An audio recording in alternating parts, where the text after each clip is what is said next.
Conhecendo nossa igreja. Uma boa tarde de domingo a vocês, nossos amigos do programa Anunciando Paz, que nos acompanham todos os domingos através do canal 21 de Biporã.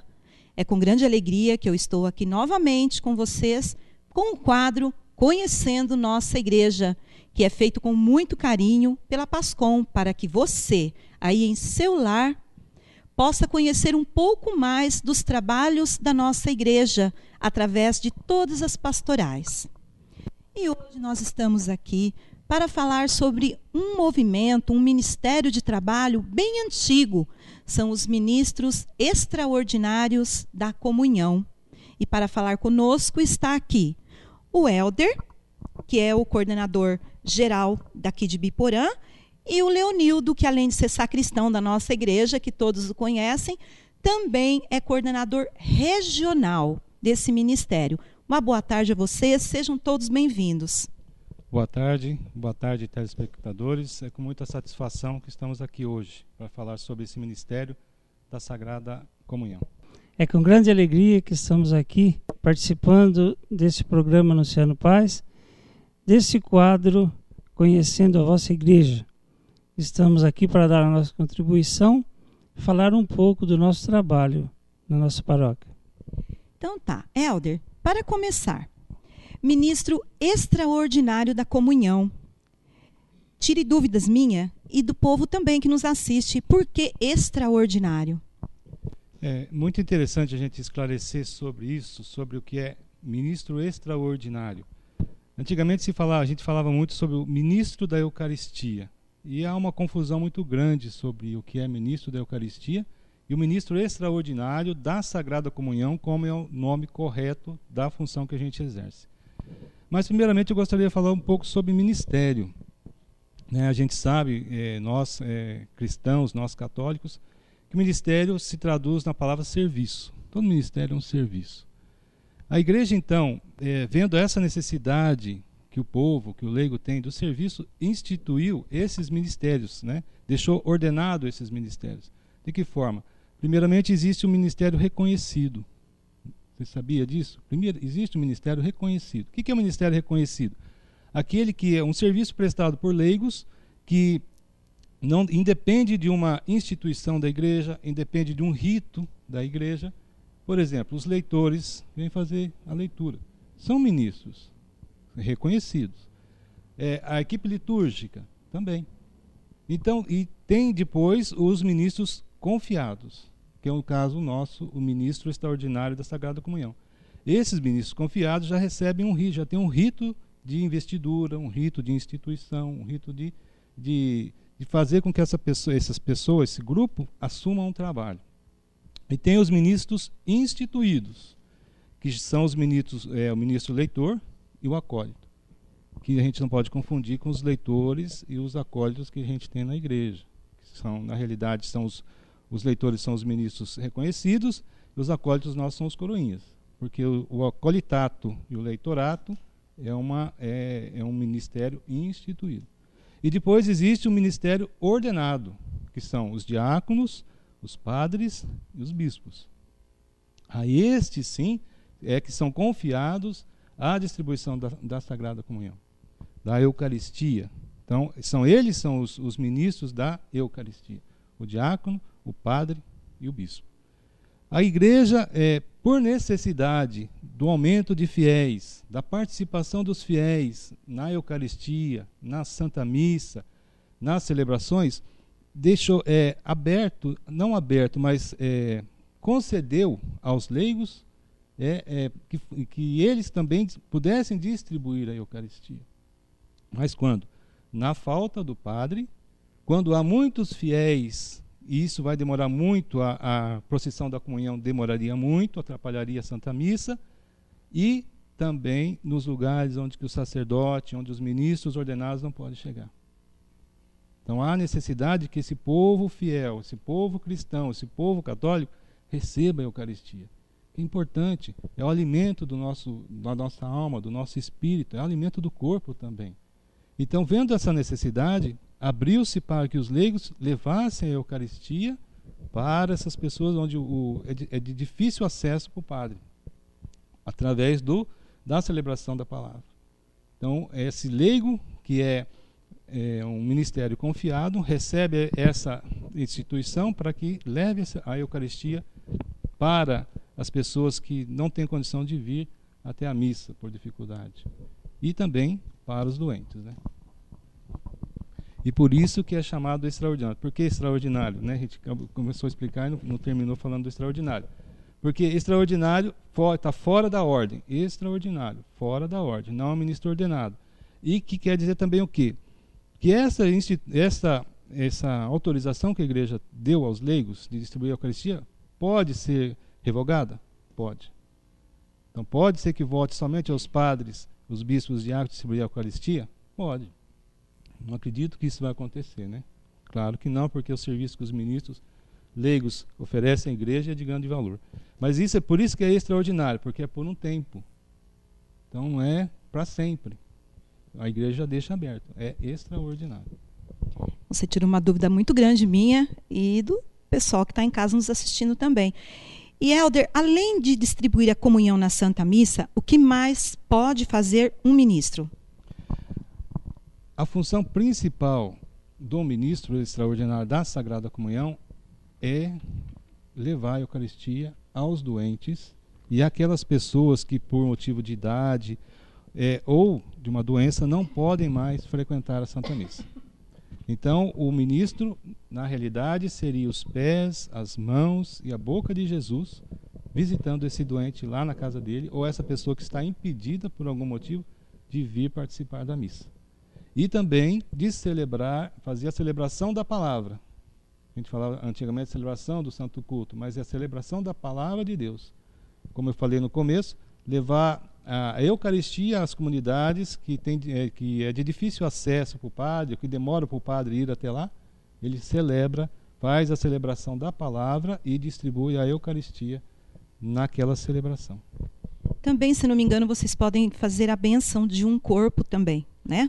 Podemos fazer as exéquias. Os ministros extraordinários da Sagrada Comunhão também é função do ministro fazer as exéquias. Né? No falecimento de alguma pessoa, de algum cristão, que se o padre está impossibilitado de ir, o ministro está autorizado a fazer a bênção daquele corpo, fazer a exéquia daquele corpo. Muito bem. Eu gostaria de ler agora um trecho da carta de São Paulo aos Coríntios, que vem bem ao encontro do que eles vão falar hoje, que estão falando para nós. Há diversidade de dons, mas o Espírito é o mesmo. Há diversidade de ministérios, mas o Senhor é o mesmo. Há diferentes atividades, mas é o mesmo Deus que realiza tudo em todos. A cada um é dada a manifestação do Espírito em vista do bem de todos. A um é dada pelo Espírito uma palavra de sabedoria, a outro uma palavra de conhecimento segundo o mesmo Espírito. A outro é dada a fé pelo mesmo Espírito. A outro são dados dons de cura pelo mesmo Espírito. A outro o poder de fazer milagres. A outro a profecia. A outro o discernimento dos espíritos. A outro a diversidade de línguas. A outro o dom de as interpretar. Todas estas coisas as realiza um e o mesmo Espírito, que distribui a cada um conforme quer. Helder, aqui em nossa paróquia, como é feito a escolha desses ministros? Tem algum tempo de formação, um curso? Quanto tempo demora isso? A escolha das pessoas que vão participar desse ministério extraordinário da Sagrada Comunhão, a igreja determina que seja da seguinte forma: ou o padre escolhe os candidatos e a comunidade aceita, ou a comunidade escolhe os candidatos e o padre aceita, que é o que é feito hoje aqui na nossa paróquia. A comunidade escolhe as pessoas e o padre passa pelo padre, o padre dá o sim final. Esse sim, né, para fazer depois um curso em Londrina, na arquidiocese, um curso de 1 ano de preparação, para depois assumir esse ministério. Mas aí vem a pergunta, mas o que eu preciso para ser ministro? Não é verdade? Precisa, primeiramente, dedicação à igreja. Isso a comunidade vê. Não adianta, por exemplo, eu ter no meu coração, eu tenho vontade, muita vontade de ser ministro, extraordinário, eu acho bonito, mas não depende de mim ser chamado. A gente sabe que todo ministério é um chamado de Deus. Como você leu nesta primeira carta de São Paulo aos Coríntios, cada um tem um dom. Cada um tem um chamado de Deus para desenvolver um serviço dentro da igreja. E isso a comunidade vai reconhecendo e vai indicando essas pessoas para ser chamada como ministro extraordinário.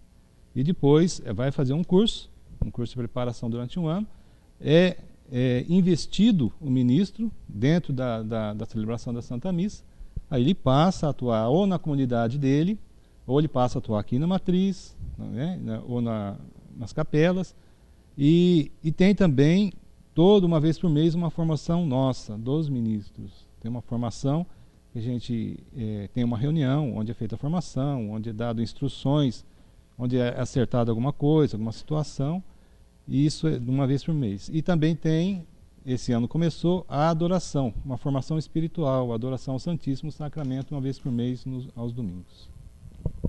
Muito bem. Nós temos aqui do lado, né, o Leonildo, como eu já disse antes, bem conhecido da gente como sacristão, e também um ministro bem antigo na nossa igreja, né, Leonildo? Também já foi coordenador aqui em Biporã, né? E agora ele coordena uma regional, né, de ministros. E como funciona, Leonildo, essa coordenação a nível decanal? Bem, a igreja é dividida em diocese. E as dioceses são divididas em decanatos. No nosso caso, o decanato nosso é o decanato de Sertanópolis, que ele compreende 6 cidades da região aqui, que seria Ibiporã, com 2 paróquias, Sertanópolis, 1, 1º de Maio, mais 1, Centenário do Sul, Alvorada e Avarta. Seriam essas cidades que compõem o nosso decanato. E qual seria a função do coordenador do decanato? Seria se reunir com os coordenadores de cada cidade, uma vez cada 60 dias, e pegar com eles um relatório de o que está acontecendo na cidade, qual a dificuldade que eles têm, e para passar para o coordenador esse relatório, para que o coordenador passe para o decano. No nosso caso, é um padre, o decano da Varta. É o padre Oscar. Então, o padre Oscar vai ter a reunião do clero. E nessa reunião do clero, ele vai passar essa realidade dos ministros para o bispo, para ele ficar ao par do que está acontecendo nessas paróquias do decanato. É assim que funciona.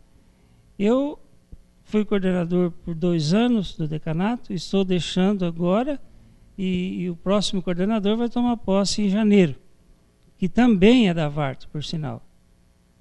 É um senhor chamado Davi, ele que vai assumir a partir de janeiro. É feita uma votação para escolher um novo coordenador, tanto da regional como também da cidade? Também. De todos os segmentos, porque o decanato não é só do ministro, ele é de todos os segmentos da paróquia. É da catequese, dos coroinhas, da mãe peregrina, de todos os segmentos. E essa eleição foi feita em Sertanópolis esse mês. O mês de novembro. Lá foi feita essa votação, né? E foi eleito, para nós no caso, esse coordenador da Varta.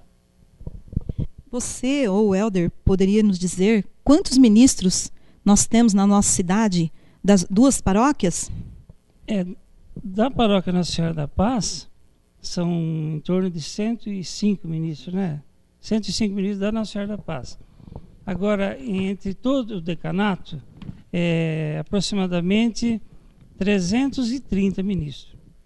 Elder, vocês têm algum estatuto a seguir? Como é a organização de vocês? O Ministério da Sagrada Comunhão, Ministério Extraordinário da Sagrada Comunhão, tem sim um estatuto, uma norma a seguir. A gente é dirigido primeiramente pela equipe da Arquidiocese de Londrina, pelo bispo, né? Todas as normas que vêm para a gente cumprir, toda a determinação, toda a maneira que o ministro extraordinário deve seguir, deve agir, vem do bispo. Nós temos uma diretriz a seguir, escrita, um regulamento, até na questão do tempo de serviço. O ministro extraordinário da Sagrada Comunhão, ele é instituído por 2 anos, renováveis por mais 2 anos. E daí ele tem que se afastar. Na realidade é que muitos não se afastam, né? Por causa do serviço, por causa da quantidade de serviço que tem o ministro. Então, e tem uma eleição, como o Leonildo falou, do decanato. Nós também temos uma eleição que elege a coordenação, no qual também eu estou deixando este ano, são 2 anos, assim como é o decanato. O ministro também da paróquia, o coordenador, a coordenação também atua por 2 anos, e aí é feita uma eleição e um novo ministro assume a coordenação. Um novo grupo de ministros assume a coordenação. Já tem algum ministro indicado no teu lugar? Já foi feita a eleição, é feito 60 dias antes, né, de terminar o ano. O Iveson é que vai ser o coordenador, né? O vice-coordenador é Maria Ivone. Elder, eu fico imaginando aqui como que deve ser a alegria de uma pessoa estar em casa, acamada, não poder vir à missa para receber a comunhão e vocês estando indo lá entregar a comunhão para eles. Como que eles reagem? É realmente indescritível a alegria que a gente sente quando se vai visitar um doente, uma pessoa acamada, uma pessoa idosa, que tem realmente o interesse de receber a Sagrada Eucaristia. Que realmente, na vida toda dela, ela passou pela vida acreditando realmente na Eucaristia, na presença real de Jesus na Eucaristia. Então a felicidade que a gente vê no rosto daquelas pessoas é imensa. Não pela própria visita do ministro, mas pela presença de Jesus na Eucaristia. Então a gente se sente reconfortado, a gente se sente feliz de ver que a gente faz parte dessa felicidade.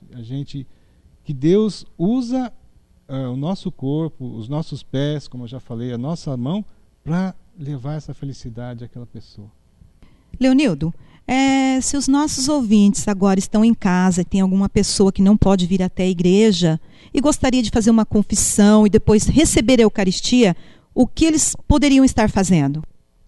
Bem, se você tem uma pessoa nessas condições que deseja receber a Eucaristia, você liga para a casa paroquial, o escritório da casa paroquial, a secretária vai anotar o endereço e passar para o padre. O padre vai fazer a primeira visita. Por quê? Porque para fazer primeiro a confissão para essa pessoa. Depois ele vai passar o nome para o coordenador dos ministros. E ele vai determinar alguém para ir levando depois a Eucaristia para esse enfermo. Muito bem, amigos, vocês viram como é importante esse trabalho que os ministros extraordinários da comunhão fazem em nossa cidade, não é mesmo? Eu gostaria aqui de agradecer o Leonildo e o Elder por estar aqui conosco nesse bate-papo e esclarecer dúvidas dos nossos amigos. Obrigada. Eu, particularmente, quero agradecer essa oportunidade de estar aqui e dando a nossa mensagem. E uma boa tarde a todos. Muito obrigado. Também quero agradecer e fico muito feliz dessa oportunidade, a gente esclarecer, não tudo, mas algumas questões, né, sobre este ministério. E agradecer a vocês também por essa evangelização que vocês estão fazendo. É importante que, não só aqui na paróquia, mas em todos os lugares e nos lares, o evangelho seja levado. E uma maneira de se levar o evangelho através dos meios de comunicação. Que Deus abençoe vocês, continue esse trabalho o ano que vem, maravilhoso. Muito obrigado a todos também. Um Feliz Natal, Feliz Ano Novo para todos.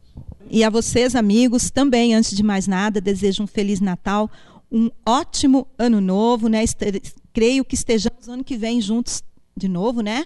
Para mais um programa, continuação desse programa Conhecendo Nossa Igreja. Se você perdeu algum programa nosso, procura lá no YouTube o canal Pascom de Biporã, que você vai rever muitos quadros que está lá, tá? E até domingo que vem, se Deus quiser.